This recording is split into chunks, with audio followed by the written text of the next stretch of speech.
Can a human sneeze destroy a quantum calculation? Let's find out. Qubits can only remain stable for a few milliseconds.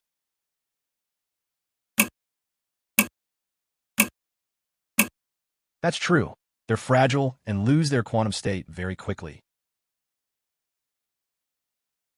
Decoherence is caused by external heat, vibration, or electromagnetic noise. That's true. Even tiny disturbances can collapse a qubit state.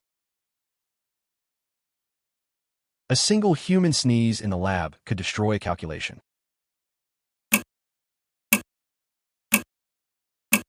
That's false. Qubits are sensitive, though real threats come from subtle forces like cosmic rays. We already have fault-tolerant quantum computers that solve decoherence. That's false. Current machines are still prone to errors.